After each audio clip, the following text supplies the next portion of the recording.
Good afternoon, YouTubers.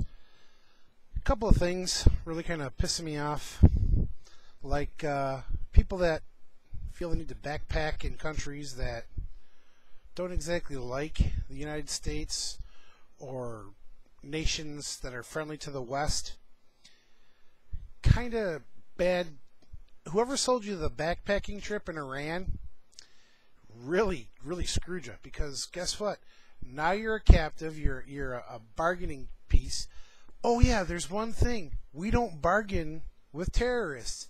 So if you got kidnapped and they're going to hold you for some kind of ransom, like Americans out of Iraq or staying out of Iran's nuclear program, we don't bargain with people like that. So you got a good chance of ending up with your head cut off by a hacksaw and hanging from a bridge. So backpackers, hikers in general, stay in America, go to Canada. Mexico's not too friendly because you can get kidnapped there too, but that's for a different reason. Stay out of countries that are hostile towards the Americas, such as North Korea. That's a good one to stay out of. I would stay out of North Korea. Iran. We don't have a great track record with hostages and kidnapping over there. If you remember back in the early 80s, there was a little thing called the Iran hostage crisis, where the Iranians stormed the U.S. Embassy and kept many hundreds of Americans prisoners for almost a year. Or it probably was longer than a year, I think, if I can remember back that far. But yeah, hostile countries towards America to stay out of would be Iraq, Iran, North Korea, probably any of your general Muslim-run states such as Egypt or Syria or Jordan. Places where, they've shown pictures of people burning American flags and pictures of people that were dancing in the streets when the World Trade Centers were attacked and all that.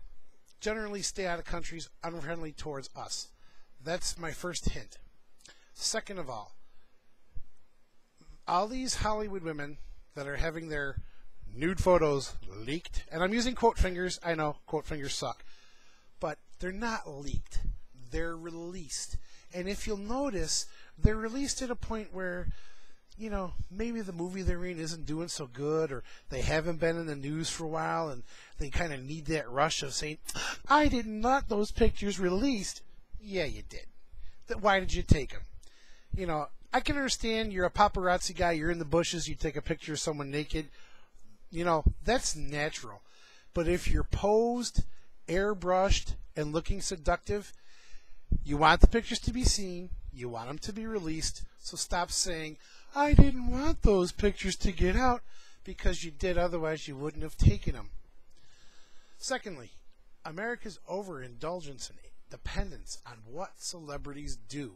And that kind of couples right inside with the nude pictures.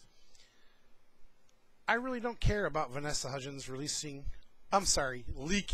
more pictures of her being nude, or that Ashley Greene from Twilight, whatever.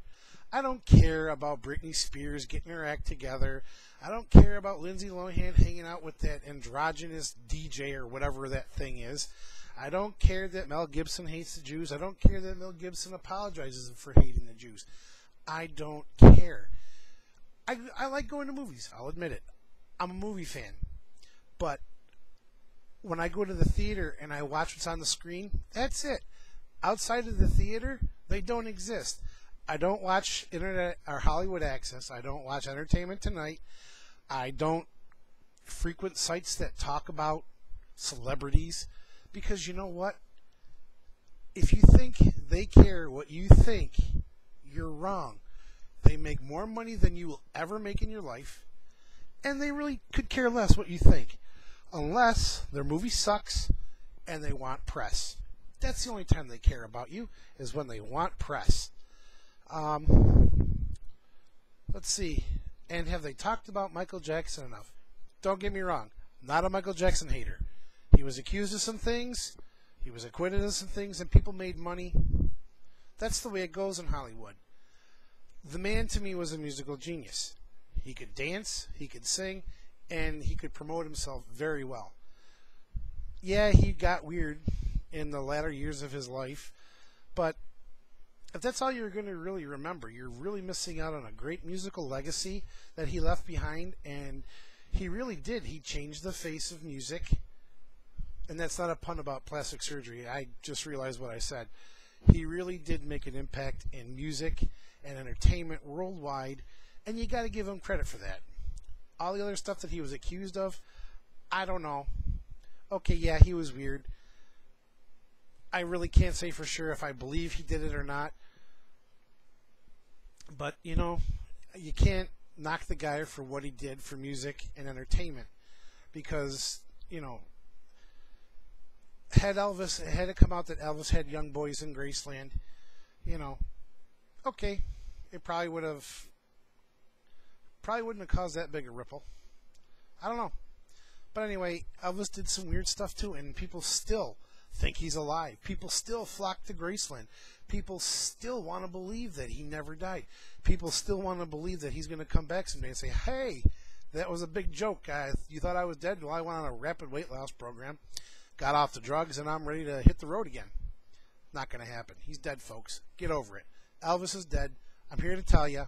Dead since 77, not alive, not hanging out at malls and stuff in Montana.